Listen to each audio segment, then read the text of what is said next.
서로 인사합니다. 주님의 이름으로 사랑하고 축복합니다. 예, 오늘은 시편 16장을 통해서 우리가 하나님의 말씀을 듣기를 원합니다. 하나님을 주인으로 모신 자들은 어디에서나 어느 곳에나 항상 마음에 평강이 있습니다. 기쁨이 있다는 것이죠. 다윗도 마찬가지예요. 여러분이 성경에서 가장 뽑으라 한다면 그 인물을 다윗으로 이렇게 뽑는 분들이 많습니다. 구약에서는 다윗이고 신약에서는 누구죠? 바울을 뽑는 분들이 많아요. 그만큼 다윗을 사모함이 많다는 것이죠. 그렇지만 다윗왕은 우리 예수님의 예표입니다. 예수님의 예표예요. 자, 다윗왕이 죽음의 위기에서도 다른 신들을 섬기지 않았다는 것. 그리고 무엇보다도 다윗왕은 하나님을 섬김에 있어서는 목숨을 다하고 뜻을 다하고 정성을 다하고 힘을 다해서 주님을 섬겼다는 것. 그 하나님을 섬기는 마음이 남달랐다는 거예요. 우리 그리스도인들은 모두가 이런 마음을 품어야 됩니다. 하나님을 사랑하는 마음이, 그 열정이 누구보다도 우리의 심령 속에서 생수와 같이 흘러 넘쳐야 된다는 거예요. 근데 보면 요즘에 신앙생활하는 목회자들이나 아니면 성도들이 그런 마음들이 없다는 거죠. 찾기가 힘들다는 것입니다. 이런 삶을 살았던 다윗 또한 역시 어려움 당한 것이 많았어요. 한상 다윗왕은 좋은 일만 있었던 것이 아닙니다. 다윗왕은 어려운 관문 속에서도, 그 힘든 과정에서도 누구를 모셨다고? 항상 내 앞에 하나님을 모셨다는 거예요. 모셨다는 것은 하나님과 함께 동행하는 삶을 살았다, 이런 것입니다. 자, 그래서 두려움 속에서도, 또한 어떤 난관 속에서도, 또한 어떤 그 어려운 문제 속에서도 우리 다윗왕은 항상 주님을 내 앞에 모시는 삶으로 살아왔던 분이 바로 다윗이었습니다. 여러분, 혹시 여러분 삶 속에도 이러한 두려움과 또한 신앙상의 흔들림과 또한 염려가 있다면 다윗왕처럼 항상 하나님을 내 앞에 모시는 그러한 믿음으로 여러분이 살아가시기를 예수의 이름으로 축원드립니다. 자, 우리 그리스도인들은 마음의 생각과 성품과 마음의 모든 삶 속에 있는 생각과 이런 심정들은, 또 가정의 산업들과 내가 행하는 모든 삶을 누구에게 넘겨드렸어요? 그리스도에게 넘겨드리는 삶들입니다.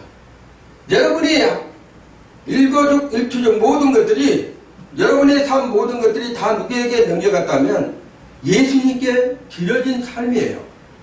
그런데 아직도 내 자아, 내 생각과 내 뜻대로 살아간다고 하면 하나님께서 우리에게 함께하는 그런 삶이 아직도 되질 못하고 있다는 거예요. 내가 되려야지만 내 삶이 그리스도의 삶으로, 그리스도의 성품으로, 그리스도의 신앙관으로 바뀌어질 수 있다는 것입니다. 왜 그럴까요? 왜 이러한 걱정들이 있다고 봅니까? 우리 신앙생활 하는데도 걱정이 날마다 교차가 되죠. 또한 염려가 생기죠. 근심이 생기죠. 두려움이 있죠. 이러한 것들은 어디 예수가 아직 나의 구주로 그러한 삶으로 살고 있다는 거예요. 예수님이 나의 주님으로 돼야 되는데 아직 구주이신 예수님께서 나의 모든 죄만 대속이신 분이다, 이런 생각을 가지고 있는 사람들이라는 거예요. 그러한 삶 속에서 구주에서 어디로 넘어가야 된다면 나의 주님으로 내려가는 거예요. 나의 주님, 주인이시긴, 나의 예수님이 나의 주인이시고 나는 그의 종이다, 이러한 부분으로 넘어가야지만 우리가 살아갈 수 있다는 것입니다. 신앙생활은 무엇이라 한다면 지금까지 섬겼던 나의 주인 예수 그리스도를 온전히 붙잡고 그분과 동행하는 삶입니다. 그분과 동행하는 삶이에요. 예수님은 나의 구주가 되시지만 곧 나의 주님이 되시고 그분이 나의 모든 것을 이루어 가신 것을 여러분이 믿으셔야 됩니다. 바울의 삶도 역시 그러한 삶을 살았지만 구약시대의 다윗 또한 그러한 삶을 살았던 사람이 바로 다윗 왕이었습니다. 본문은 다윗의 고백이에요. 오늘 본문의 말씀이 여호와를 항상 내 앞에 모시며, 따라해봅시다. 여호와를 항상 내 앞에 모시며. 자, 여기서 중요한 말씀은 무슨 말씀이라 한다면 항상이라는 얘기예요. 항상. 여호와를 항상, 내가 여호와를 생각할 때만 하는 것이 아니고 하나님을 항상 내 앞에 모시고 사신 분이 누구예요? 다윗이었다는 거예요. 그렇듯이 우리의 삶도 마찬가지예요. 항상 예수 그리스도께서 우리 앞에 나와 동행하는 삶을 항상 우리가 생각을 해야 되는 거예요. 항상. 여러분이 잊어버리면 안 됩니다. 여기서 모신다는 뜻을 어떤 게라는데 히브리어로 샤와라고 해요. 샤와. 이거는 완료형입니다. 그러니까는 다윗은 여호와를 항상 자기 앞에 모셨다는 것을 완료되었다는 게, 항상 모든 것을 여호와를 나의 앞에 모셨다는 것을 항상 자기는 인정하고 그걸 완전하게 모시고 산다는 것을 인정한다는 거예요. 그렇듯이 그리스도인들은 어떤 삶을 살아야 된다 그러면 예수 그리스도가 내 앞에 또한 나의 아래 영원토록 함께 있다는 것을 잊어서는 안 돼요. 그런데 어떤 분주하게 일할 때나 어떤 내 생활에 빠져 있을 때는 그리스도가 없는 것처럼 행동한 사람들이 너무나 많다는 거예요. 예수님이 나와 함께하고 있지 않다는 것을 그렇게 생각하고 사는 사람들이 많다는 것입니다. 다윗의 고백처럼 항상 내 앞에 모신 그 여호와, 그렇듯이 나의 삶 속에서도 우리 주님과 동행하는 그러한 삶을 살아갈 수 있다는 것을 여러분이 잊어서는 안 됩니다. 여호와를 모시고 살아가는 다윗의 고백은 과연 그러면 어떠한 것인지를 우리가 한번 살펴보겠습니다. 초대교회 시절에, 초대교회예요. 초대교회라 한 다음에 예수님이 가시고 나서 그 이후의 시대를 얘기를 하는 거죠. 거기에 크리소스톰이라는 유명한 쉽게 말하면 신학교 박사가 있었어요. 설교가가 있었어요. 요즘 같으면 목사죠. 그런 분이 있었는데 이분을 자칭 뭐라고 얘기를 한다면 황금의 입이라고 해요. 황금의 입. 황금의 입이라고 말한다면 얼마나 설교를 잘하는지, 설교를 얼마나 잘하는지 설교의 대가라는 얘기야. 그 입에서 나오면, 여기 황금의 입이라는 것은 그 입에서 나오는 모든 말들이 어떻게 본다 그러면 너무나 위대한 말이라는, 위대한 그런 말씀을 전한다는 거예요. 이분이 별명에 가기까지는 이러한 별명에 가기 자기 어머니 모친의 신앙의 훈련에 의해서 만들어진 그러한 사람이었습니다. 이분이 성경을 번역하고 많은 설교 서적을 남기고 그리고 수많은 사람들한테 영향을 끼쳐서 예수께로 돌아오게 만드는 그러한 장본이었어요. 그런데 어느 날 그때 당시에 황후 유독시아라는 사람의 강교한 깨로 인해서 귀양살이를 떠나게 됩니다. 크리스토스톰이 강교한 그 신앙 귀양을 떠나게 되는데요. 그가 마지막 설교에서 이렇게 얘기를 해요. 유명한 설교죠. 마지막 설교에서 이렇게 얘기를 하는데, 여러분, 저는 지금 예수의 이름으로 고난의 길을 떠나게 되었습니다. 마지막 설교에 쓰는 게요. 이제 귀양살이를 떠나게 되는 그 과정에서 마지막 이 설교를 한 과정에서 이렇게 합니다. 여러분, 저는 지금 예수의 이름으로 고난의 길을 떠나게 됩니다. 자, 주님과 함께 가는 길, 제게 무엇이 두렵겠습니까? 다윗의 고백처럼 여호와가 항상 내 앞에 계시는데 내가 무엇이 두렵겠습니까? 이렇듯이 주님과 함께 가는 길이 제게 무엇이 두렵겠습니까? 죽음입니까? 아닙니다. 그리스도가 내 생명인 것을 나는 압니다. 이렇게 이제 설교를 하는 거예요. 유명한 설교예요. 이 땅에서 쫓겨난 땅이라는 것이 두렵습니까? 이제 설교하는 그 부분에서 나옵니까? 자, 아닙니다. 땅과 그 가운데 모든 것이 하나님의 것입니다. 내가 기양을 떠나든 그 기양살이하는 그곳이 누구 것이라 한다면 하나님의 것이라. 그 다음에 또 하나, 소유를 빼앗기는 것이 두렵습니까? 내가 가져온 것들을 다 빼앗겨도 하늘에 쌓여있던 축복의 보화물은 그 누구도 빼앗을 수 없습니다. 저들이 나를 산으로 몰아내면 나는 엘리야가 될 것입니다. 근데 이러한 설교를 어떻게 이런 설교를 나온지 몰라요. 근데 산으로 저들이 나를 쫓아낸다 하면 나는 엘리야가 될 거라. 갈멜산에서 부르짖는 그러한 사람이 될 거라. 저들이 나를 구덩이에 던지면 나는 에레미야가 될 것이다. 그리고 저들이 나를 바다에 던지면 나는 요나가 될 것이다. 저들이 나를 돌로 치면 그 유명한 나는 스데반이 될 것이다. 저들이 나를 매를 치면 나는 사도 바울의 영광을 내가 차지할 것이다. 이러한 설교를 남기신 분이 바로 크리스톤 스톤이에요.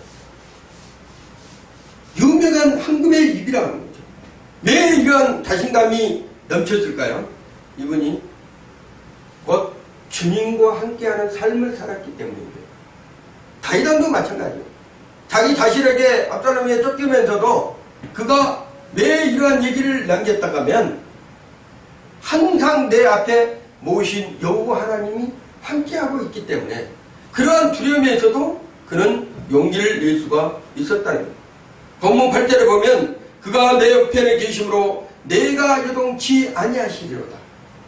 그가 내 옆에 내 우편에 계신다는 거예요. 나를 항상 나를 보호하시고 내가 요동치 아니하도록 하나님께서 나를 지켜주신다는 것을 말씀하고 있는 것입니다.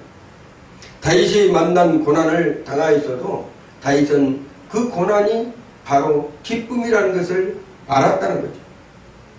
권력자 사울에 의해서 도망간 신세로 살기도 했었던 것이에요. 누가? 다윗이. 그리고 죽음의 위험 안에서도 여러 번 고통을 당했었는데도 그때마다 하나님을 찾았던 분이 바로 다윗왕이었다. 자식들의 싸움에 소가리도 엄청 당했던 분이 다윗왕이에요. 자식이 말하면 바랄난다는 사람들이 그랬듯이 이 다윗왕이 너무나 고통스러운 부분이 많았습니다. 심지어 자식에게 쫓겨나기도 했죠. 그렇게 고통당하면서 자식에게 배신당하고 그 아버지가 쫓겨다니는 그런 신세, 그 다윗아.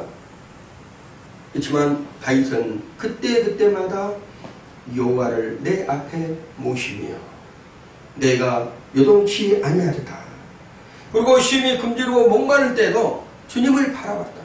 잘못해서 죄를 범했어도 침상을 눈물로 적실 정도로 회개하고 돌이킨 분이 바로 다윗왕입니다. 실패한 삶 같았어요, 다윗왕이. 그렇지만 그때마다 실패한 삶 같았지만 이때 여호와 하나님께서 다윗왕을 성군으로 세워주신 분이 바로 하나님이시다. 여러분, 우리가 다윗왕처럼 인생의 모든 삶이 비슷비슷합니다. 크고 작고 그러한 부분만 다를 뿐 모든 삶이 비슷비슷하는 거예요. 여러분의 인생 삶에도 이러한 사항들이 있었다는 거예요. 자식 때문에, 물질 때문에, 고통 때문에, 같이 사는 사람 때문에, 내 이웃 때문에, 내 형제 때문에 이러한 배반들이 있었다는 거예요. 그렇지만 그때마다 여러분이 다윗왕처럼 하나님을 내 앞에 모시는 삶을 살았었는지 아니면 내가 인간적인 방법으로 내 삶을 내가 살아왔는지를 여러분이 한번 돌이켜 보시길 바랍니다. 그래서 내가 그렇게 살지를 못했다면 이제부터라도 우리가 돌이켜서 하나님을, 주님을 항상 내 앞에 모시는 삶으로 여러분이 사시기를 위해서 여러분을 축원드립니다. 자, 마음이 흔들릴 때도 우리는 두려워해서는 안 됩니다. 내 마음에 육신이 연약해서 할 수 없는 그것을 하시는 분은 누구라 했어요? 하나님이시라고 했어요. 하나님. 그가 내가 할 수 없는 것, 내 마음이 요동치고 내가 고통스럽고 내가 아픔이 너무 많을 때도 우리 주님은 다 아신다는 거예요. 그래서 요동치 아니하게 하나님은 하실 수 있는 분이라는 것을 여러분이 잊어서는 안 됩니다. 여러분, 우리가 항상 무엇을 깨달아야 된다면, 시간 분초마다 어떤 생각을 한다면 하나님의 은혜를 깨달아야 돼요. 내가 깊이 묵상할 때만 하나님의 은혜를 깨닫는 것이 아니라 분초 시간마다, 매일마다, 한 주간마다 무슨 생각을 해야 된다면 하나님의 은혜를 생각해야 돼요. 하나님의 은혜가 아닌 다른 고난과 슬픔과 고통만 생각나게 하는 것은 내 육신의 법에서 올라오는 거예요. 내 육신 속에서 올라온 것들이죠. 그런 것들을 이길 수 있는 방법은 뭐라 한다면 내가 우리 주님과 동행하는 삶을 살아가고 있다. 주님께서 내게 은혜를 베풀어 주신다. 이런 생각을 하셨을 때 여러분이 승리할 수 있다는 거예요. 생각으로 승리하고 마음으로 승리하고 여러분의 삶으로 승리할 수 있다는 것을 여러분이 잊어서는 안 됩니다. 요동치게 하는 것도 내 속사람으로부터 올라오는 거예요. 내 속에서부터 올라오는 거예요. 이런 속에서부터 올라온 것도 자중하고 잔잔하게 진 예수 그리스도의 말씀만이 여러분이 잠잠하게 할 수도 있고 요동친 것을 완전히 평안하게 만들 수 있는 분이 바로 우리를 행하신 예수 그리스도라는 겁니다. 예수님께서도 십자가에 달려서 조롱받을 때도 우리 예수님은 평안을 누렸어요. 그 고통 속에서도 그렇게 매맞고 그렇게 못에 찔림에 있어도 예수님은 평안을 누렸다는 거예요. 그 평안은 세상이 갖다 주는 평안이 아닙니다. 누가 갖다는 것이에요? 아버지가 주는 평안이에요. 아버지가 주는 평안. 그랬듯이 우리도 어떤 세상의 찔림을 받고 세상 사람에게 안전소리도 듣고 이웃들에게 안전소리를 들었고 그 어떤 상황 속에도 우리가 어떻게 힘든 가정이 있어도 우리에게 마음의 평안을 갖다 주시는 분은 누구라 한다면 우리 주님이시라는 거예요. 세상의 조롱을 받아도 용서할 수 있는 믿음은 누가 주신다면 우리 주님만이 주실 수 있다는 것입니다. 예수님께서도 이 땅에 오셔서 머리 둘 것이 없다고 했어요. 머리 둘 것이 없다. 그렇게 어렵게 살아오고 그리고 너무나 가난하게 살아오고 그리고 가난한 삶 속에서도 많은 사람에게 부유케 해주신 분이 바로 우리 주님이라는 거예요. 그렇듯이 우리의 삶 속에서는 너무 세상 속에 안주해서 세상의 영이만 쫓는 것이 아닌가 우리가 생각을 해봐야 됩니다. 물질 만몬실에 잡혀서 세상 물질만 탐욕하고 살아가고 있는 것이 아닌가 한 번씩 우리가 생각을 해봐야 돼요. 그럴 때 우리가 승리할 수 있는 것은 뭐라 한다면 주님께서 가난하게 되시면 우리로 부욕케 하십니다. 그분 안에 모든 것이 뭐예요? 있다는 것을 여러분이 인정을 해야 됩니다. 그래서 직장이든 여러분의 어떤 신앙생활이든 어떤 믿음 생활이든 어떤 복음적인 삶 속에서도 항상 누구를 인정해야 된다면 예수 그리스도를 인정을 해야 돼요. 그분이 나의 주인이고 나의 경영자라는 것을 인정을 해야 됩니다. 그분이 나의 모든 사업을 경영해 주실 것이라는 것을 인정했을 때 비로소 그분이 우리의 마음과 모든 삶 속에서 부유함으로 채워주실 것이라는 거예요. 제자들이 자신을 버리고 도망쳤을 때도 우리 주님은 그 제자들을 원망하지 아니하고 찾아갔다는 거예요. 여러분, 친한 친구가 여러분을 배신하고 떠나면 여러분의 마음은 어떻습니까? 여러분의 마음은 갈기갈기 찢어져서 저놈을 어떻게 해버릴까 이런 생각이 들 거예요. 그렇지만 그렇게 3년 반 동안 제자들에게 훈련시키고 말씀을 주고 주는 그리스도시요 살아계신 하나님의 아들이십니다. 그렇게 고백까지 했던 제자들이 십자가에 못 박힐 때 다 배신 때리고 골고리 흩어져서 자기들 갈대로 흩어졌던 제자들을 우리 주님은 그들을 용서하고 그들을 찾아갔다는 거예요. 이러한 삶이 어떻게 이루어질 수 있을까요? 용서를 할 수 있는 그러한 삶이 어떻게 이루어질 수 있을까요? 예수님께서 그랬잖아요. 70번씩이라도 7번 용서해 주라. 영원토록 완전하게 용서해 주는 것이 그리스도의 삶이에요. 그래서 예수님께서 친히 그것을 본을 보여주신 분이 예수 그리스도예요. 여동칠 때 여러분의 마음 심령이 여동칠 때 할마다 여러분은 누구를 생각해야 된다면 예수 그리스도를 생각해야 돼요. 십자가에 달 때 제자들이 배신하고 그렇게 따라갔을 때도 그들을 용서했던 그 주님의 마음, 그러한 마음을 품을 때는 여러분이 그 어떤 것도 용서하실 수 있다는 것입니다.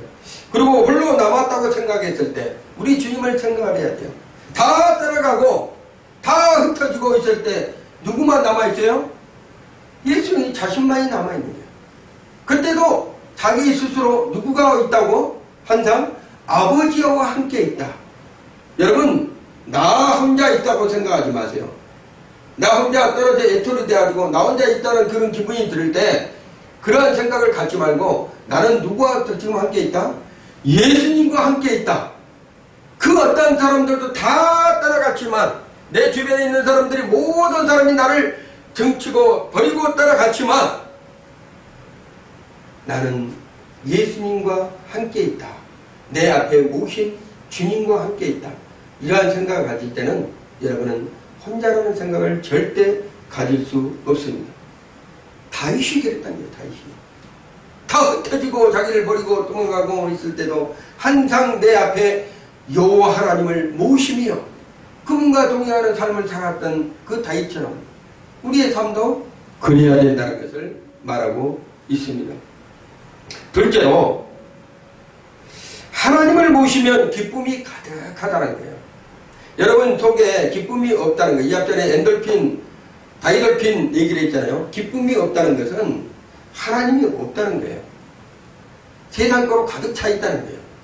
그래서 염려가 있다는 거예요. 세상 것은 다 염려투성들입니다. 세상의 땅의 것들은 아무리 내가 채워도 만족감이 없고 땅의 것들은 내가 안주하려고 해도 그것에 평안과 기쁨과 그런 것들이 없다는 거예요. 왜? 땅의 것들은 언젠가는 내가 버려두고 가야 될 것이기 때문에. 그렇지만 하늘의 소망을 두고 쫓아간 자들은 항상 그 안에 뭐가 있어요? 내가 푯대를 향해서 하늘을 향해서 푯대를 향해서 전진하는 사람들은 기쁨이 있다는 거예요. 왜냐하면 그것이 내 모든 것을 완전한 것 영원토록 함께할 것이 있기 때문이에요. 내 영혼은 압니다. 우리 속사람의 영혼들은 그것을 인지하고 깨달을 수 있는 거예요. 이것이 내 것이 아니다라는 것을 신앙생활, 믿음의 생활, 그리스도인들은 안다는 거예요. 이것이 안전한 것이 아니다는 것.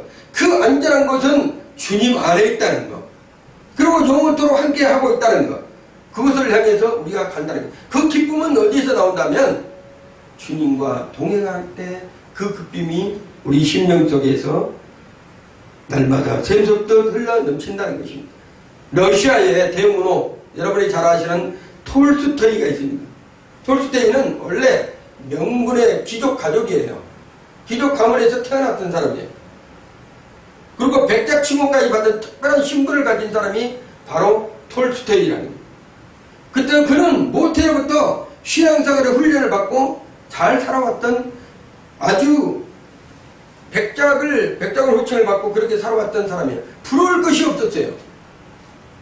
그렇지만 원래 모태신앙으로서 믿음이 별로 이렇게 없었기 때문에 구원의 확신이 없던 사람이 톨스토이였어요. 항상 누가 물으면 구원이 있습니까? 구원의 확신이 있습니까? 내가 죽어서 천국 갈지 모르겠습니다. 이렇게 생각했던 사람이 톨스토이였어요. 그래서 이 사람은 항상 한쪽으로 육신의 법으로는 세상을 섬기고 또 하나님의 마음의 법으로서는 또 어떻게 했나 하나님을 섬기는 양쪽 다리를 거치고 살았던 사람이 바로 톨스토이였어요. 톨스토이라 한다면 대단하기만 보는데 우리하고 똑같은 그런 신앙생활을 했던 사람이에요. 그가 절망에 빠졌을 때 많은 죄를 짓고 절망에 빠졌을 때 기쁨이 속에서 없다는 것을 깨달은 거예요. 아니 내가 왜 이렇게 기쁨이 없지? 신앙생활하는데 왜 이렇게 내가 가진 백작의 아들이잖아. 그리고 가진 걸 다 가졌잖아. 그리고 세상 걸 다 지고 있었잖아. 필요한 거 다 있잖아요. 명문 귀족이잖아. 가진 것을 다 누르고 있잖아. 근데 항상 보면 자기 속에 기쁨이 없는 거야. 왜 기쁨이 없을까? 그가 중년에 접어들었을 때 자신의 주위를 한번 이렇게 살펴봅니다. 중년에 자신의 주인의 친구들, 주변에 아는 사람들을, 좀 잘 나간 사람들을 살펴봐요. 돈 많고 세상의 향락을 빠져서 부조함이 없는 사람들을 한번 이렇게 살펴봤습니다. 귀족들도 많죠. 한상 가족이, 자기도 귀족이니까. 살펴봤는데 그들 또한 똑같이 뭐라 한다면 겉으로는 행복하게 보이는데 맨날 다투고 기쁨이 없는 거예요. 그들 주변에가.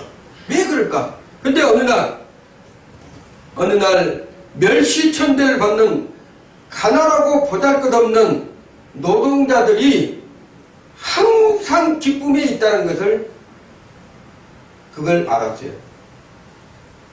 아니 천하디 천한 자기들하고 비교할 수 없는 그러한 사람들이 아니 뭐가 그렇게 기쁘다고 항상 기쁜 마음으로 즐거운 마음으로 생활하고 있는 것을 이 톨스토이가 보고 찾아갑니다.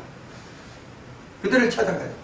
자기는 속에 기쁨이 없고 아니 자기하고 귀족들 이렇게 수많은 돈 있고 아주 잘나간 사람들은 기쁨이 없는데 아니 노동자하고 천하디 천한 사람들이 왜 저렇게 날마다 기뻐하고 즐거운 마음으로 살아갈까?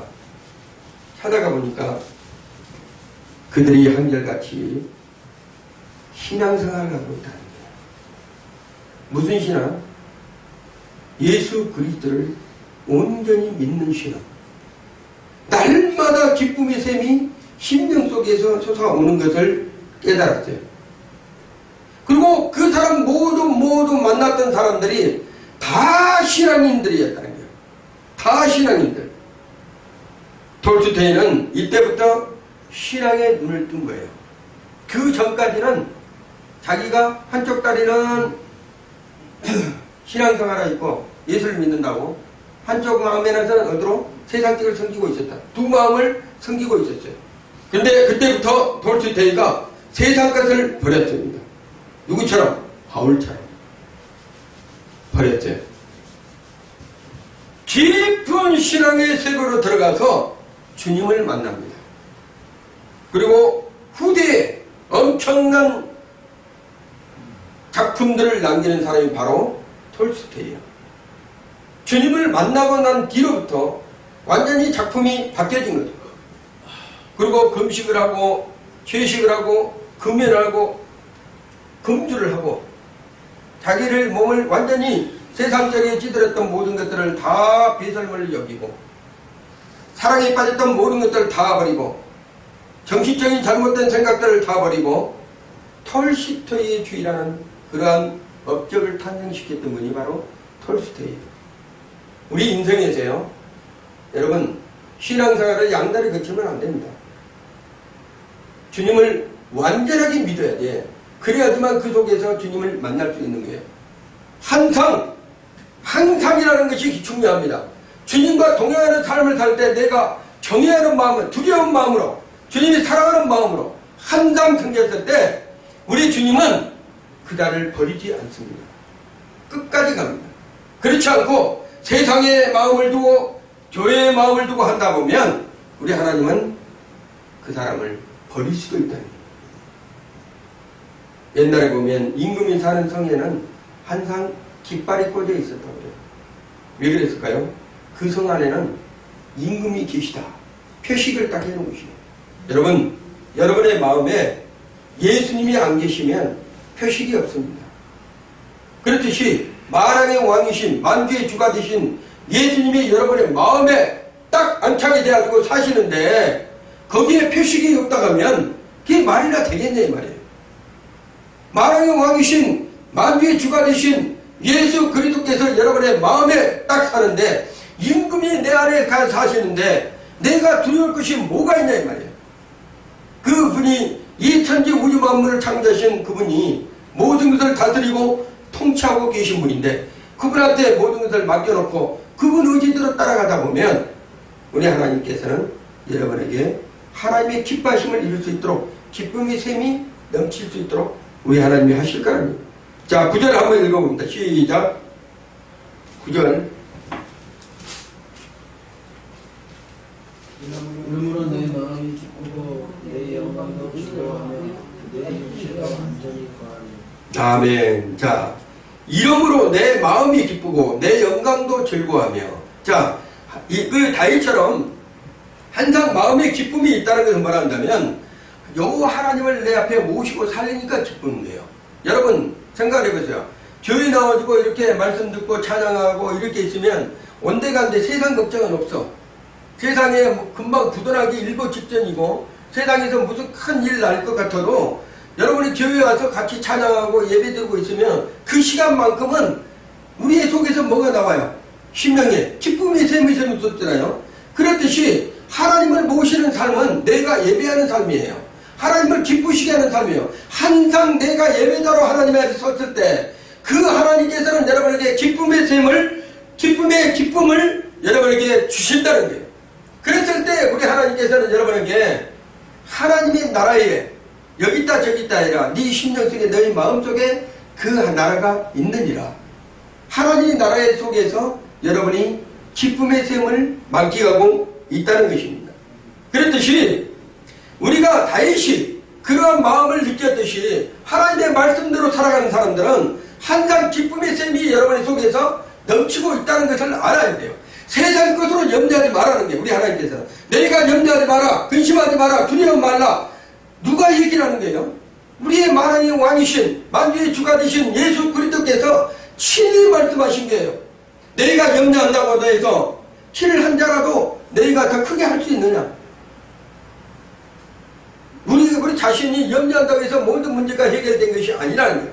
그분께서 내 앞에 모신 주님께서 우리를 다스려 주시고 우리에게 평안과 기쁨을 주시면 그 문제 동안 문제가 되질 않는다는 거예요.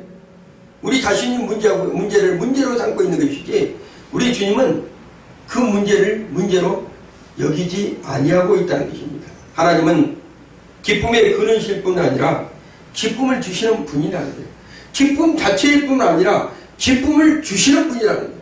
그분을 만나야지만 여러분이 기쁨이 있는 거예요. 가정에서도 기쁨이 있고 사업장에도 기쁨이 있고 여러분의 삶 속에 여러분이 전도하는 현장 속에서도 기쁨이 있다는 것입니다. 예수님께서는 열병을 걸리고 있는 베드로의 장모님을 찾아가서 그 장모를 치료했었어요. 기쁨이 넘친 거예요. 그렇듯이 여러분이 아픈 사람이 있습니까? 주님 앞에 내놓으라는 얘기예요. 왜 여러분이 감추지 마세요. 주님 앞에 여러분이 아픈 자식 있으면 여러분이 스스로가 고칠 수 있습니다. 어떻게 한다면 주님 내가 아파요. 내 앞에 모신 주님, 나와 함께 하시는 주님, 나를 참가하시고 나를 지으신 주님, 내가 어디 아픕니다. 나를 고쳐주세요. 믿음으로 나갈 때 우리 하나님은 기쁨을 주신다는, 그 기쁨은 뭐예요? 치유를 해주신다는 거예요. 나보다도 다 아신 그 주님이, 그 하나님이 여러분을 만나시면 그 어떤 것도 책임져 주신다는 것을 여러분이 아시기 바랍니다. 여러분 자식의 문제 또 어려운 문제들이 있으면 그 자식의 문제를 가지고 주님 앞에 나오기를 바랍니다. 왜? 다윗도 그랬죠. 자기 자식이 자기를 죽이려고 그래요. 아니 그렇게 잘 키워놨던 자식이 자기를 죽이려고 그래요. 그러니까 하나님 앞에 자기 자식을 원망하지 않고 자식을 뭐합니까? 기도를 합니다. 아무것도 모르는 자식. 우리 하나님 불쌍히 여기잖아요. 그 자식이 다시 돌이켜달라고 그런 기도를 드리잖아요. 그렇듯이 여러분도 여러분이 해결하려고 하지만 인간의 방법으로 해결하려고 한다면 하나님께서 그 해결한 방법이 우리 인간적으로 해결될 수 있는 법이 아닙니다. 하나님께 나아가면 하나님의 성령께서 감동을 주고 또한 위로를 주고 기쁨을 줘서 그것을 해결해 줄 수 있다는 것을 말씀하고 있는 것입니다. 세 번째로 따라해볼까? 하나님을 모시면 안전하게 된다.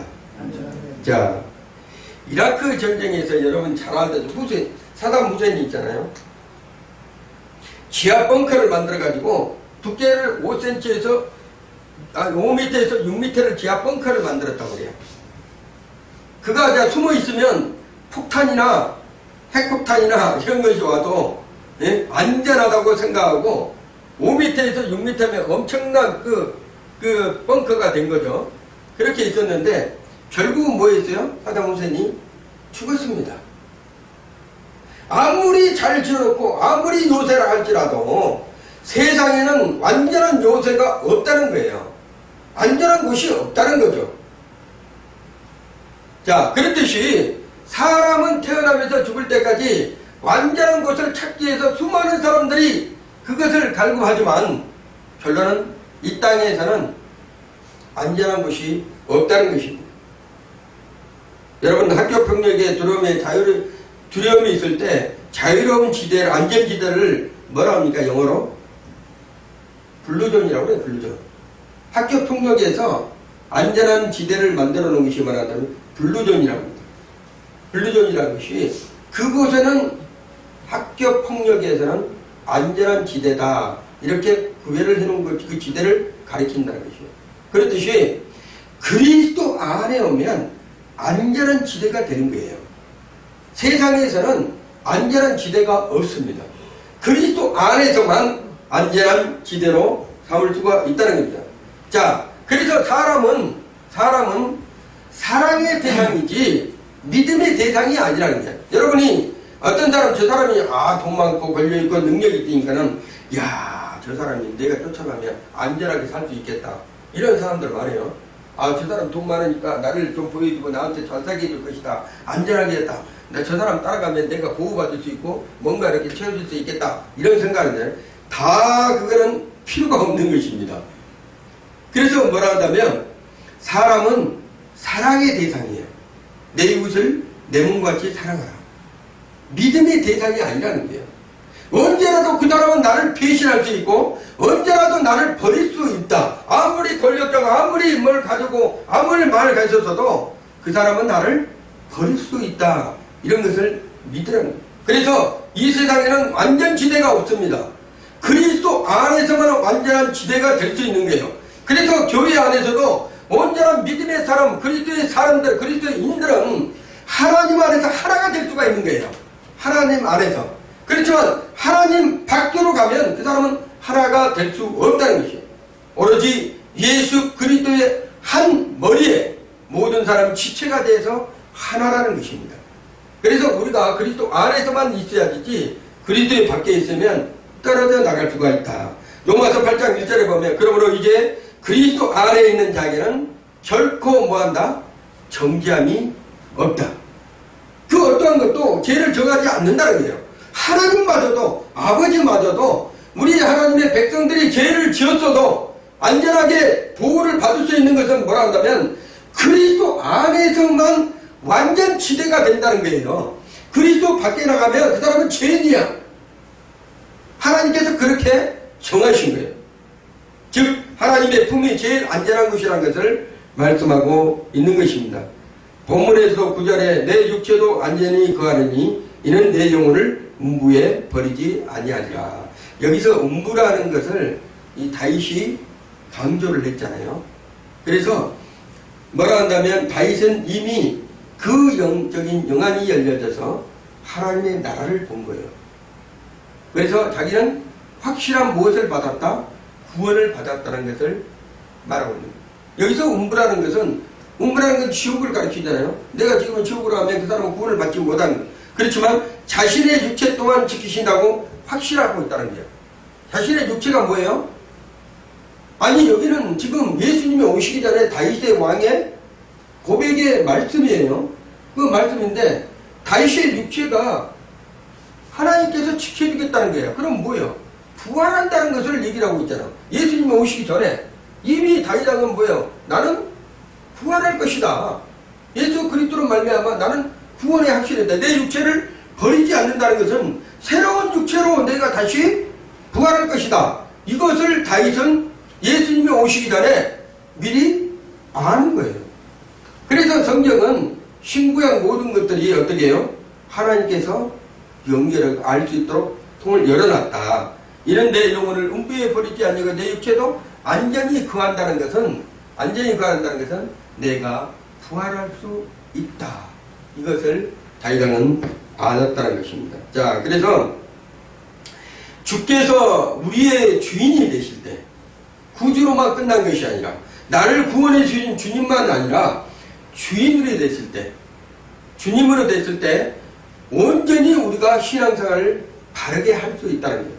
구주로만 끝나면 안 돼. 예수님께서 나의 모든 죄를 용서해 주셨구나. 이렇게만 끝난 것이 아니라 내가 주인 되신 주님을 온전히 삼하고 모시고 그분과 동행하는 삶을 살았을 때 진정한 신앙인이라는 거예요. 진정한 그리스도인이라는 거예요. 하나님을 모시면 완전한 지대로 우리가 들어갈 수가 있습니다. 그분 안에서만 완전한 지대를 다윗이 알았다는 거예요. 다윗뿐만 알았나요? 욥도 알았어요. 욥도 알았어요. 욥이 알았나요? 아브라함도 알았어요. 모든 선진들은 뭐라 한다면 그리스도 안에, 예수 안에, 하나님 안에서만 우리가 평안이 있고 기쁨이 있고 거기에 우리의 삶이 있다는 것을 알았다는 것입니다. 자, 하나님의 은혜를 체험한 다윗은 시편 18편에서 이렇게 고백을 하죠. 유명한 고백이에요. 나의 힘이 되신 여호와여. 힘이 어디서 나온다고요? 하나님으로부터 나온다는 거예요. 내가 주를 사랑합니다. 여호와는 나의 반석이시요 나의 요새시요 나를 건지시는 자시요 나의 하나님이시요 나의 피할 바위시요 나의 방패시요 나의 구원의 뿌리시요 나의 산성이시로다. 이렇게 고백해요. 다윗은 온전히 하나님을 모시는 사람이었다.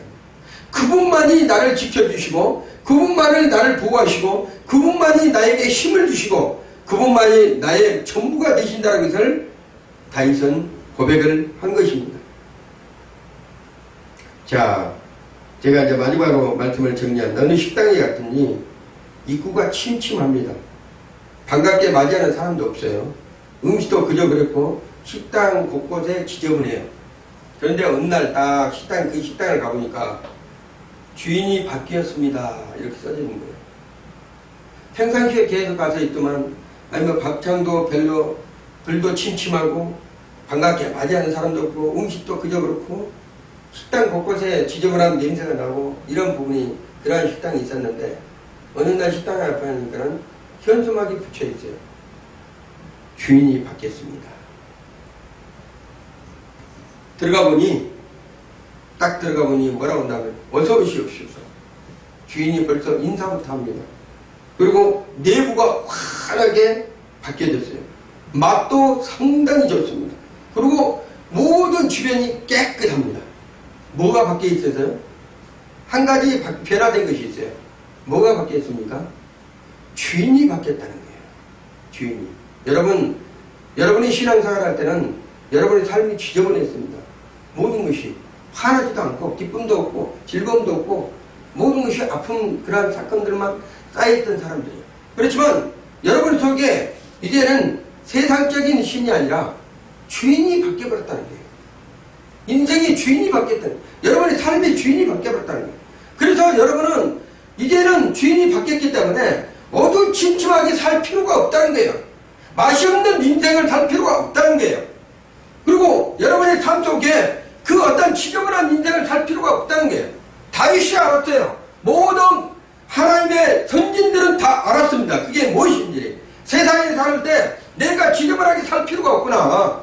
내 주인이 바뀌었는데 세상 신이 아닌 그리스도인으로서 예수님이 내 안에 주인으로 내가 앉게 됐는데 내가 지저분하게 살 필요가 없구나. 그래서 여러분의 삶 속에 그런 주인을 바뀐 그 주인을 어떻게 한다고 하면 이렇게 하는 거예요. 사업장에 하나님을, 예수님을 주인으로 모셔드린 거예요. 이제는 내가 주인이 아니라 주인이 바뀐 그 주인을 모셔드려가지고 그 주인이 종영하게 하는 거예요. 그랬을 때 뭐라 한다면 놀라운 변화가 일어난다는 거예요.